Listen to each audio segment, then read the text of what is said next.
Good afternoon, everybody, and happy Monday. I am Dustin Cronin, and I am the president and founder of Creating Connections Piece by Piece. And I am also an autistic individual who aims to help folks communicate with other individuals on the spectrum. And what I would like to discuss in this video is disclosing your disability to your coaches in athletics, whether it's high school, middle school, college, or any other league, or whether you play football or basketball, run cross country, track, or any sport you play. Should people have the right to disclose their disability, or if they do not want to? Absolutely, they ought to have that choice. Does it actually solve the problem with discrimination, or help with the problem with discrimination? My simple answer to that one is absolutely not. And I'm going to tell you a little something from my personal experience in high school playing football and playing basketball as a freshman. I played football at two different high schools, at a 2A school my freshman year and at a 3A school, which is now a 5A school. And I also played basketball as a freshman. And I did not want any of my coaches or any of the other players that I was playing with to know that I had autism or know that I was any different. And the reason why I didn't want them to know is because I was afraid that none of the players would accept me being there, and I was afraid I would get kicked out of athletics or get kicked off the football or the basketball team. But I also had problems communicating.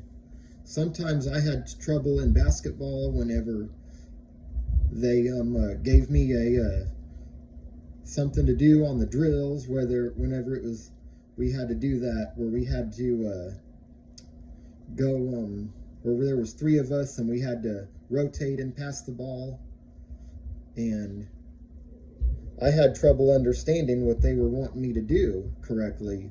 I had trouble remembering the plays, and that was also an issue, having trouble remembering the plays in football as well.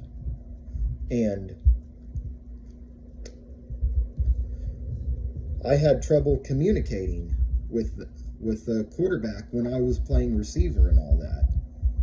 I also had trouble remembering how to get off, the block. I had trouble with releasing, but I could catch passes and run routes, but I couldn't hit nobody. And when I was playing basketball, I also had trouble rebounding, and I also had trouble traveling. Whenever I would catch the ball, I would take a few extra steps, and I did not get to play a lot because of those things, and because I couldn't remember all the plays or understand or memorize the plays. And I also had trouble during practice at times, during football practice, whenever we would have to stand at attention. We had to be still, put our hands behind our back, and we had to look straight up at the coaches. We couldn't look down at the floor. We couldn't move one foot, and that increased my anxiety, and that was making me nervous. And if you move, you'd have to do push-ups for the rest of the period. And I was always nervous, so I locked my wrist and I locked my knees and everything. And I also had trouble after we had to stand at attention before we went in the weight room, was we had to do a foreign roll, and I wasn't getting up quick enough. And I couldn't move quick enough or anything like that. So all that stuff was kind of making all the other players on edge and all that. They were getting frustrated with me. They told me that if I couldn't make any improvements on those stuff, then I didn't need to be out there. So I was just kind of like, I would just have to do better. I don't want to disclose my disability, but I had refused, but I did not want to admit that I couldn't do it. So I kind of kept struggling and all that, and it was really embarrassing. So I want to tell y'all, every year, it doesn't matter what sport you play, from all the way from middle school to high school, if you're playing football, it's going to get rougher and rougher every year. And when you play basketball, all the players get faster and everything, and there's a lot of basketball players who are real tall and that can jump, and some little guys that can play too, but they have the speed, and some of them can even dunk. Like, for example, Cole Beasley from the Cowboys. I saw him play at Little Elm. He's about the same grade as me, and he made basketball and football as a freshman, and he could slam dunk a basketball. And he also had the speed too. And so if you're going to play basketball, you got to be able to make a layup. You got to be able to rebound. You have to know everything that's going around on the court. But when you're smaller, you have to either be faster or be able to shoot threes. And no matter what height you are, you also have to have high percentage on free throws and three-pointers. And when you're playing football, it gets rougher and rougher every year. And like, say, if you want to play quarterback, you got to be able to take a hit. Or you got to be able to throw the ball, you got to be able to read the defense, read the secondary. You got to know your receivers. You got to be able to break tackles. And that's also the same when you're a running back. You got to be able to read the hole. You got to be able to break a tackle. You got to be real strong. And when you're a receiver, you have to be real tall to be able to catch the ball. You have to be able to go up and get it. You have to be able to release. And you have to be able to block. And another one thing overall, no matter what position you play in football, you have to know the plays.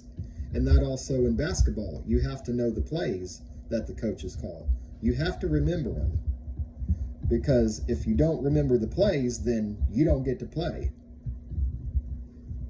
And also, what I want to mention is if you're a lineman, you got to be real big and bulky.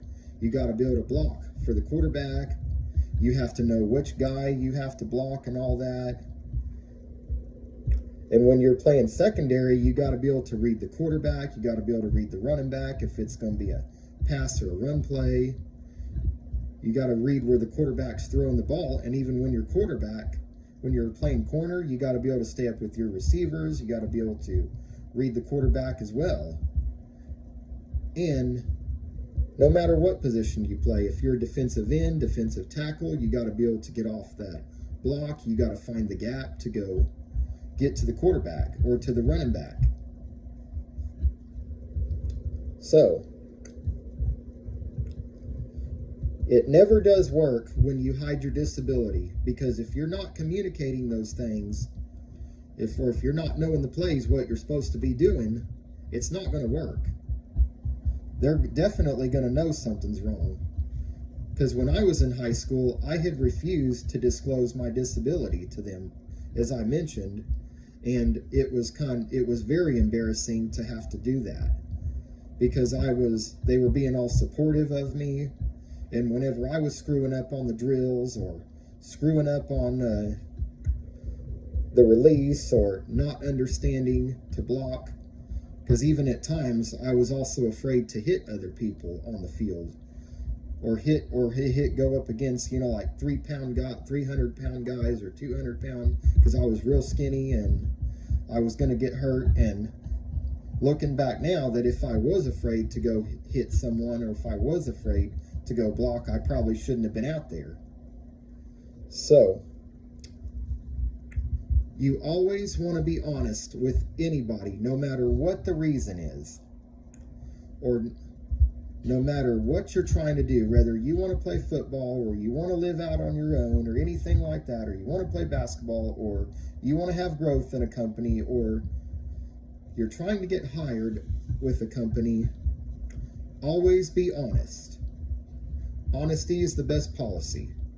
So if y'all have any other questions or need me to explain any further, please submit in the comment box. And I hope everybody has a wonderful Monday and enjoy your week.